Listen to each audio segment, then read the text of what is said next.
देखिए, अम्ल और क्षार के बारे में हम जान चुके हैं। अब हमको पढ़ना है लवण किसे कहते हैं। तो लवण की परिभाषा तो आप पहले से भी पढ़ते आए हैं, लेकिन यहाँ भी एक डिफिनीशन लिखते हैं। उदासीनीकरण अभिक्रिया भी फर्स्ट चैप्टर में भी पढ़ चुके हैं, और इसमें भी आया हुआ है कि अम्ल और क्षार की उदासीनीकरण अभिक्रिया से लवण और अम्ल और क्षार की अभिक्रिया से लवण और जल का बनना उदासीनीकरण अभिक्रिया कहलाता है। परिभाषा तो पढ़ चुके हैं। उसी उदासीनीकरण अभिक्रिया में लवण बनता है, तो उसी के बेस पर हम लवण को डिफाइन करेंगे। तो इसमें लिखा है कि जलीय विलयन में अम्ल और क्षारक की अभिक्रिया से प्राप्त आयनिक ठोस को, आयनिक ठोस होना चाहिए, मतलब जो ये कंपाउंड होगा वो आयनों से मिलकर बना होगा। आयनिक ठोस को लवण कहते हैं। ये डिफिनीशन है हमारी लवण की।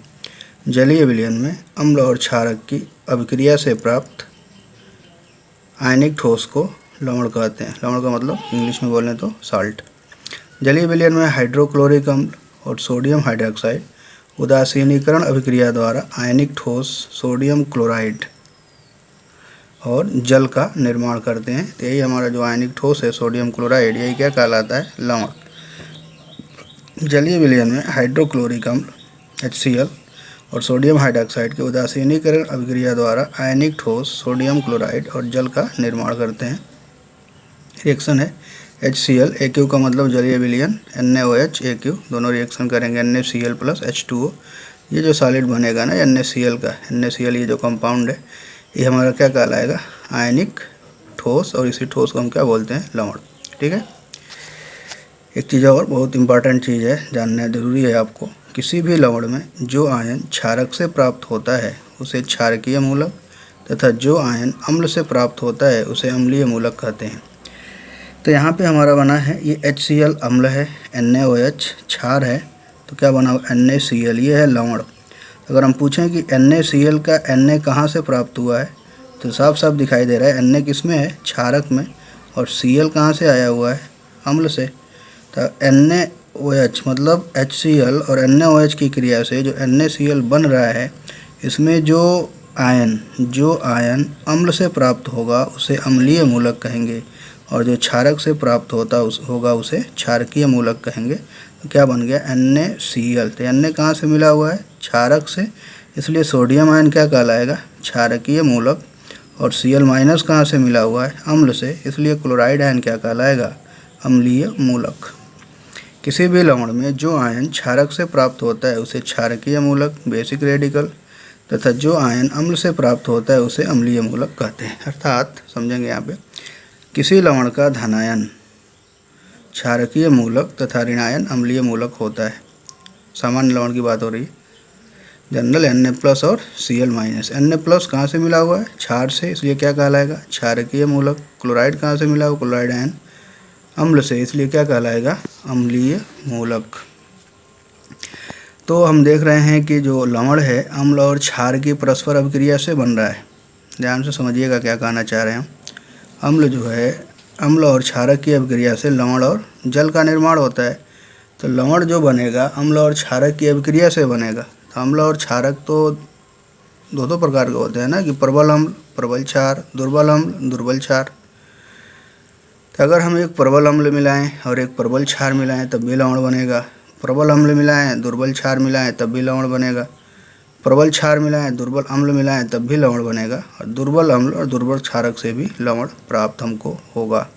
किस कंडीशन में कौन सा लवण कैसा प्राप्त होगा, उसका नेचर क्या होगा, उसका pH मान क्या होगा, इसी के बारे में 3 पॉइंट्स है, याद रखिएगा।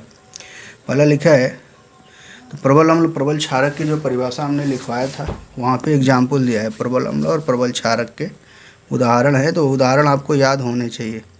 इसलिए कि प्रबल अम्ल किसे कहते हैं? कि जो अम्ल जलीय विलयन में पूर्ण रूप से आयनित हो जाते हैं प्रबल अम्ल कहलाते हैं। या जो क्षारक जलीय विलयन में पूर्ण रूप से मतलब पूरा अपने आयनों में टूट जाते हैं वो प्रबल क्षार कहलाते हैं।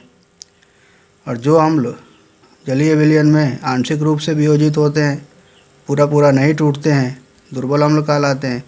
इसी तरह जो क्षारक जलीय विलयन में पूरा नहीं टूटते हैं, दुर्बल क्षारक कहलाते हैं। ये परिभाषा आप लोग पढ़ चुके हैं, और वहाँ पे हमने उदाहरण भी दिया था, तो एक एग्जाम्पल भी आप लोगों को याद होना चाहिए।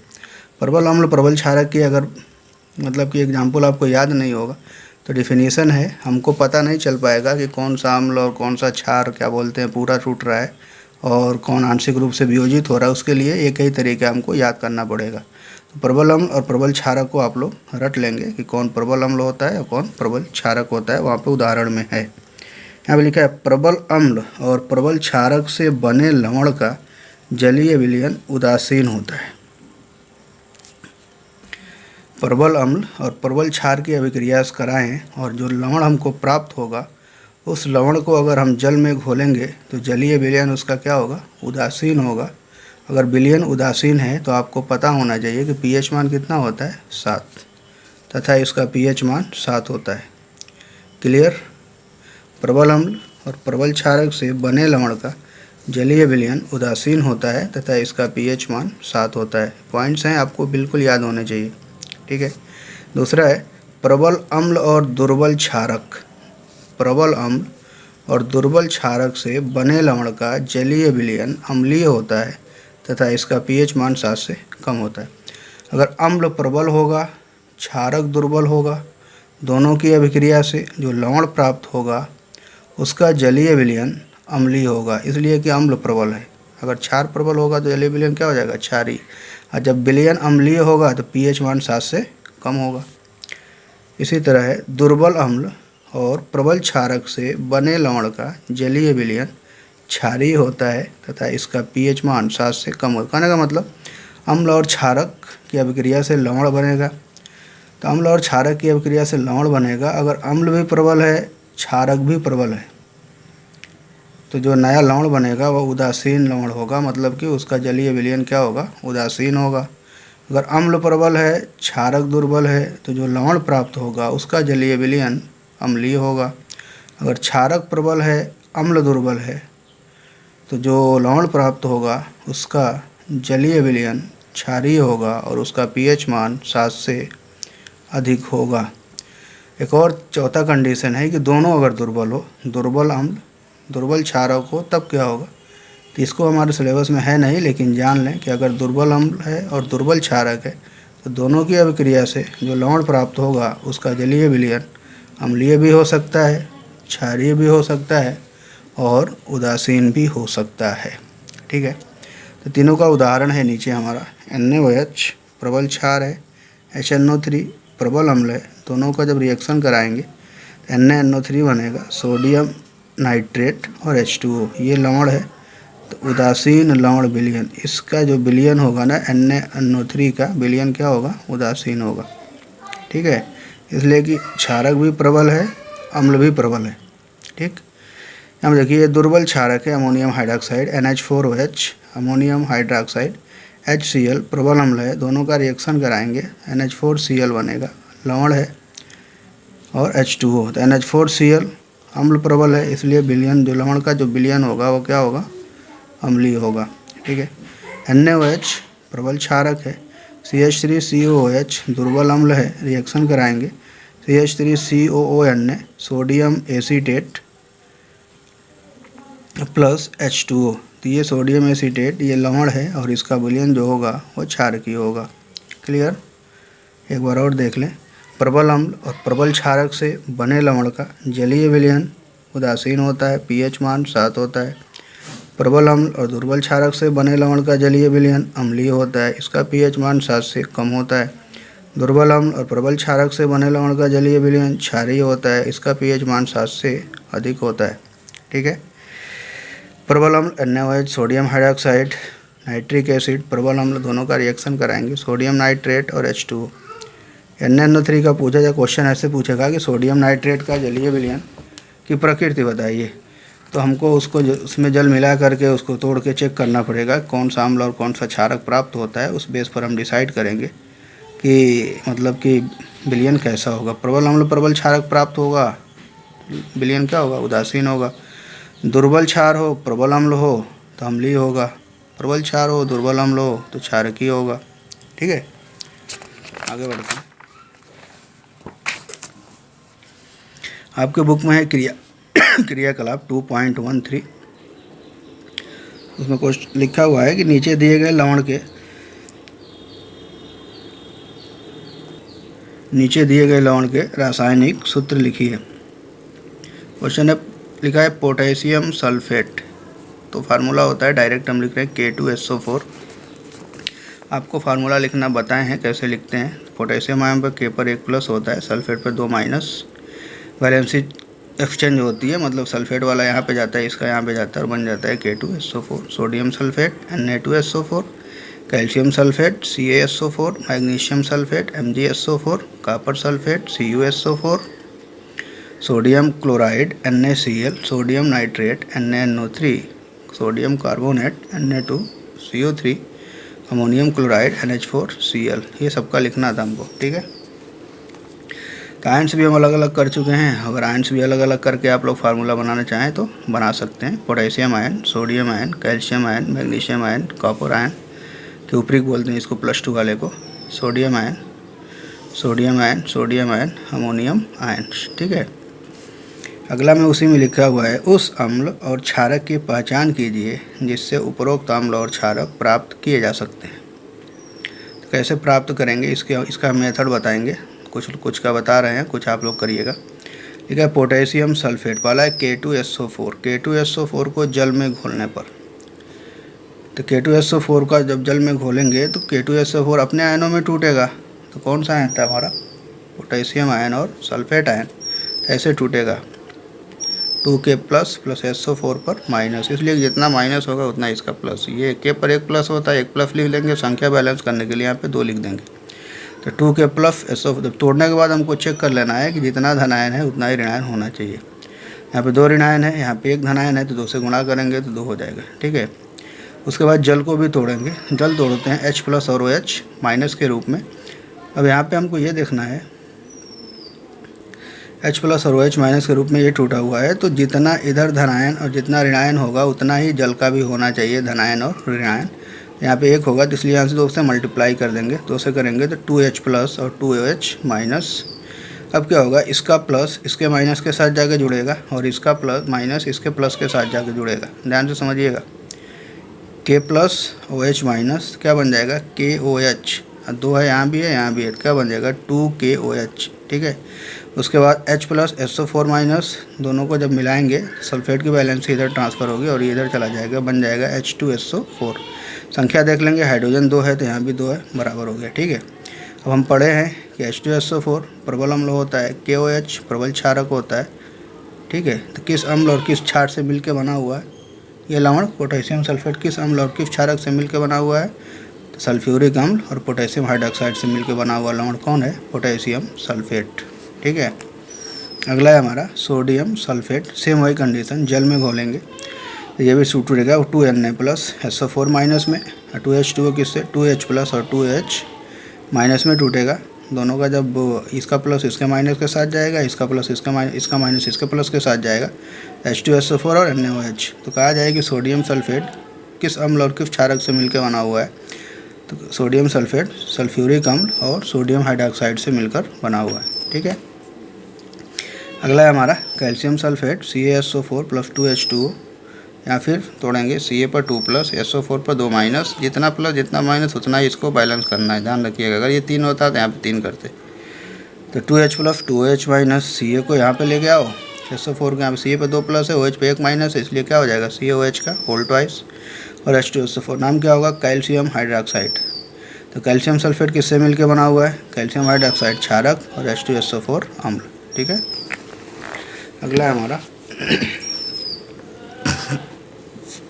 Magnesium sulphate MgSO4 + 2H2O। Direct हम लिख रहे हैं, बाकी तोड़ना आप लोग सीख गए होंगे, तोड़ लीजिएगा। MgOH का होल ट्वाइस + H2SO4 तोड़ेंगे तो क्या हो जाएगा? मान लो इसको अगर तोड़ रहे हो आप लोग तो ये ऐसे होगा, तो हो जाएगा Mg पर 2+, SO4 पर 2- प्लस 2H पर प्लस 2OH-, ऐसा करके ऐसे तोड़ देंगे। फिर मिला देंगे, Mg इसके साथ मिलेगा, MgOH का होल ट्वाइस H2SO4, MgOH का होल ट्वाइस और H2SO4। पूछा जाए मैग्नीशियम सल्फेट किससे मिलकर बना हुआ है? तो मैग्नीशियम हाइड्रोक्साइड क्षारक और H2SO4 मतलब सल्फ्यूरिक अम्ल से, इसीलिए कॉपर सल्फेट है COH का whole twice + H2SO4। Copper sulphate किससे मिलकर बना हुआ है? तो क्यूप्रिक हाइड्रोक्साइड और H2SO4 नाम हो जाएगा इसका क्यूप्रिक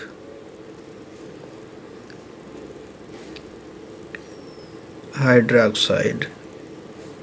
और ये सल्फ्यूरिक अम्ल से सोडियम क्लोराइड मिक्स से मिलकर बना हुआ है, बहुत पढ़ चुके हैं।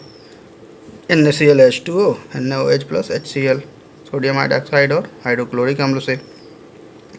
सोडियम नाइट्रेट किससे मिलकर बना हुआ है? सोडियम नाइट्रेट में जल मिला होगा तो सोडियम हाइड्रोक्साइड और HNO3 नाइट्रिक अम्ल। NaOH सोडियम हाइड्रोक्साइड और अम्ल क्या है? HNO3। और सोडियम कार्बोनेट पे आते हैं तो sodium carbonate plus 2H2O sodium hydroxide plus H2CO3। इसको सोडियम हाइड्रोक्साइड H2CO3 को बोलते हैं कार्बोनिक अम्ल।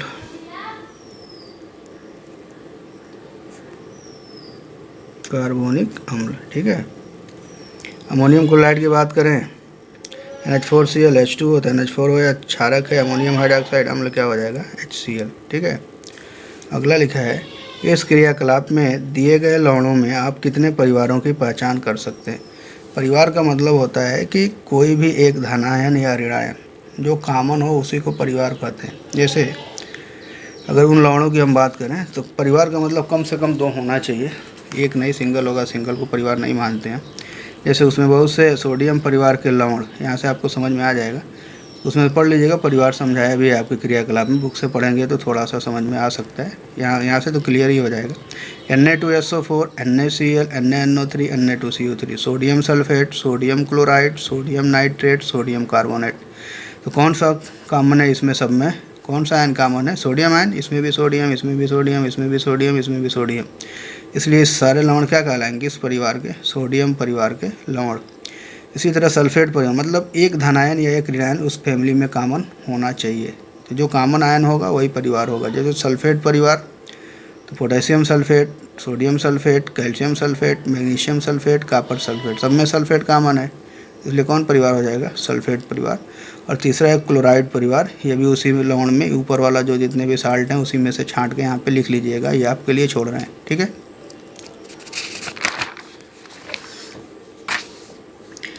अगली हेडिंग है लवण का जल अपघटन, बहुत इंपॉर्टेंट है, वही है जो चीज़ अभी किए हैं वही वाला, कुछ नया नहीं है इसमें। लवणों को जल में विलय करने पर ये अवयवी आयनों में वियोजित हो जाते हैं, मतलब जिन जिन आयनों से बने होंगे लवण उसी आयनों में टूट जाएंगे। इस घटना को क्या कहते हैं? लवण का जल अपघटन कहते हैं। अवयवी आयन, अवयवी आयन का मतलब होता है जिस आयन से मिलके लवण बना हुआ है। जनरल अगर हम मान लें कि शरबत ही बना रहे हैं तो चीनी या पानी मान लीजिए घोल दिए उसमें, तो उस शरबत के घटक क्या हो जाएंगे? चीनी और पानी, ठीक है। उसी तरह लवण, मान लीजिए सोडियम क्लोराइड लवण है तो उसका अवयवी आयन कौन होगा? सोडियम आयन और क्लोराइड आयन। क्लियर। लवणों के जल अपघटन द्वारा प्राप्त विलयन की प्रकृति इसके द्वारा प्राप्त अम्ल तथा क्षारों की प्रबलता पर निर्भर करती है।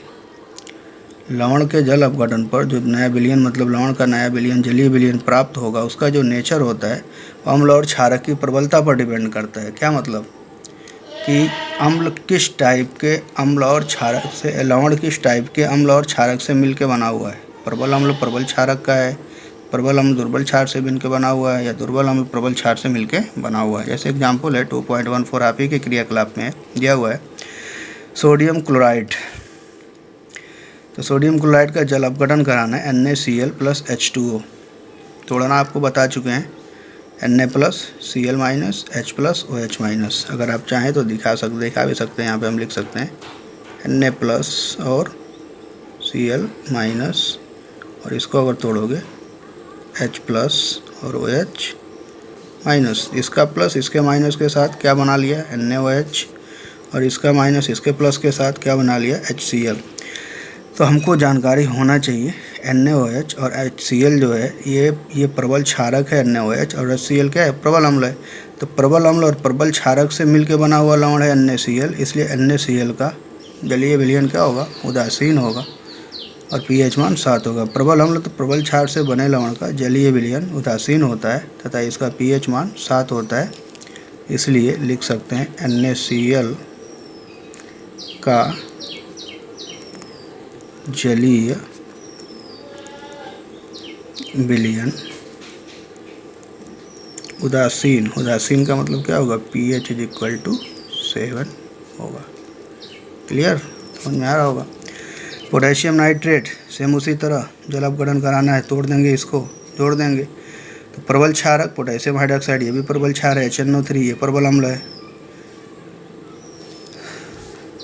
लिख देंगे ना KNO3 का जलीय विलयन उदासीन तथा pH मान 7 होगा। एल्युमिनियम क्लोराइड AlCl3 तोड़ेंगे, Al पर 3 प्लस होता है, Cl पर 1 माइनस होता है, 3 से मल्टीप्लाई करेंगे, प्लस माइनस बराबर हो गए। जितने प्लस या जितने माइनस होते हैं उतने वाटर यूज करेंगे। Al पर 3 प्लस है इसलिए 3H2O, तो 3H plus 3OH minus. Aluminium आकर के यहाँ से जुड़ेगा, ये एल्युमिनियम इसके साथ चला गया, ठीक है, HCl इसके साथ चला गया, तो क्या बना AlOH का होल थ्राइस प्लस 3HCl, ये हमारा है एल्युमिनियम हाइड्रोक्साइड, एल्यूमिनियम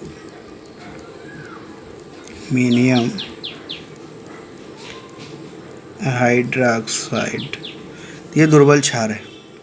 जब ये दुर्बल क्षार है, ये प्रबल अम्ल है, तो दुर्बल क्षार और प्रबल अम्ल से बने लवण का जलीय विलयन पढ़े हैं, बताएं शुरू में ही कि अम्लीय होता है। लिख भी सकते हैं नीचे, हम जानते हैं प्रबल अम्ल तथा दुर्बल क्षार से बने लवण का जलीय विलयन अम्लीय होता है तथा pH मान 7 से कम होता है। क्लियर। तो क्वेश्चन ऐसे पूछेगा कि एल्युमिनियम क्लोराइड के जलीय विलयन की प्रकृति बताइए तथा इसके जल अपघटन को समझाइए। और जल अपघटन को समझाने के लिए पूछेगा तो आप लोग पूरा कंप्लीट प्रोसेस लिखेंगे। अगर एल्युमिनियम क्लोराइड का जलीय विलयन की प्रकृति कैसी होती है अगर पूछेगा तो डायरेक्ट हम, अगर दिमाग में आ रहा हो, क्लियर हो, कंफर्म हो आंसर, तो लिख सकते हैं एल्युमिनियम क्लोराइड एल्युमिनियम हाइड्रोक्साइड दुर्बल क्षार और हाइड्रोक्लोरिक अम्ल प्रबल अम्ल से मिलकर बना हुआ लवण है, इसलिए इसका जलीय विलयन अम्लीय होगा, pH मान 7 से कम होगा। ठीक है, अम्लीय pH इज लेस देन 7 होगा। जिंक सल्फेट है ZnSO4 2H2O, तोड़ लेंगे। जिंक को तोड़ना आता है ना, Zn पर 2 प्लस होता है, तो अगर इसको हम तोड़ें तो ऐसे होगा Zn पर 2 प्लस और SO4 पर 2 माइनस। इसको तोड़ें तो 2H प्लस और 2OH माइनस। बाकी आप लोग आगे का प्रोसेस समझ जाएंगे।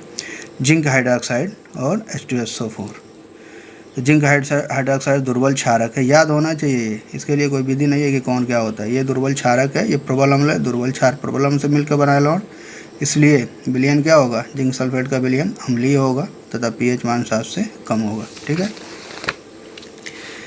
आगे आते हैं copper sulphate CuSO4 plus 2H2O, तोड़ना उधर भी बताएं, इसको तोड़ के आप बना सकते हैं। COH का होल ट्वाइस H2SO4 दुर्बल क्षारक प्रबल अम्ल, लिख देंगे वही, विलयन क्या होगा, अम्लीय होगा और pH मान 7 से कम होगा। अगला है sodium acetate CH3CONA plus H2O, तो ये टूटेगा एसीटेट आयन,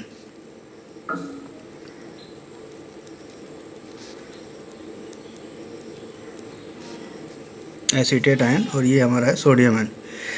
तो अदला बदली करेंगे, इसका माइनस इसके प्लस के साथ जाएगा, CH3COH एसिटिक अम्ल बनेगा, दुर्बल अम्ल होता है, ये NaOH होगा प्रबल क्षार, तो दुर्बल अम्ल प्रबल क्षार से मिलकर बना हुआ लवण है, विलयन क्या हो जाएगा, क्षारीय हो जाएगा। हम जानते हैं कि दुर्बल अम्ल और प्रबल क्षार से बने लवण का जलीय विलयन क्षारीय होता है तथा pH मान 7 से अधिक होता है, अतः CH3CONA का जलीय विलयन क्षारीय होगा तथा इसका pH मान 7 से अधिक होगा। क्लियर। ये क्वेश्चन है, आप लोग सॉल्व करके कमेंट करिएगा। निम्नलिखित लवणों के जलीय विलयन की प्रकृति तथा उनका pH मान बताइए। सोडियम कार्बोनेट तोड़ के और किससे मिलकर बना हुआ है, किस टाइप का होगा बताइएगा। Sodium bicarbonate, sodium nitrate, calcium sulphate, magnesium sulphate, ammonium hydroxide. लगभग सब हम पहचानते हैं कि कौन सा प्रबल अम्ल प्रबल क्षारक है, कौन सा दुर्बल अम्ल और दुर्बल क्षारक है। एग्जाम्पल में भी है, अगर कोई नहीं होगा, नहीं अगर आपकी कॉपी में मिले, यहाँ अगर हम नहीं लिखवाए हों तो उसको कमेंट करके पूछ लीजिए, सर ये क्या होगा, प्रबल होगा कि दुर्बल होगा, और इसी के बेस पर ये जल अपघटन करा करके, जिस तरह से ये कराया गया ना, ये वाला सब जल अपघटन करा के फिर जोड़ के फिर बना के प्रबल अम्ल दुर्बल क्षार लिख करके और क्लियर आंसर दीजिएगा कि विलयन की प्रकृति कैसी होगी, अम्लीय होगी या क्षारीय होगी, pH मान 7 से कम होगा या 7 से ज़्यादा होगा। और कुल मिला जुला के 30% सिलेबस हमारा कम हो गया है यूपी बोर्ड का। लेकिन हाई स्कूल की केमिस्ट्री में बहुत ज़्यादा फ़र्क नहीं है, एक दो टॉपिक्स हटे हुए हैं तो उससे कोई ख़ास अंतर आने वाला नहीं है, इसलिए आपको पूरा पढ़ना पड़ेगा। और 9th में है तो 9th का सिलेबस कुछ कम कर दिया गया है ज़्यादा, और फर्स्ट ईयर सेकेंड ईयर में कुछ कम हुआ है, लेकिन 10th में सिलेबस में कोई बहुत अंतर नहीं आया है, वो भी केमिस्ट्री में। तो बिल्कुल जो पढ़ाया जा रहा है उसको ध्यान से पढ़िए और अच्छे से नोट्स बनाइए। समझ में नहीं आ रहा है तो कमेंट करके ज़रूर पूछिए, व्हाट्सएप पे अपना सॉल्व करके व्हाट्सएप नंबर बताइए सबको, तो सॉल्व करके पूछ लीजिए। और अगर कोई भी प्रॉब्लम हो, किसी तरह का कोई प्रॉब्लम हो, तो कंप्लीट समझ के सही से लिख करके आंसर पोस्ट करिए और एकदम सही से, मतलब कि अच्छे से पढ़ाई करिए बैठ के। काफ़ी मतलब कि टाइम भी है आपके पास और इस टाइम का उपयोग करिए। ठीक है, थैंक यू।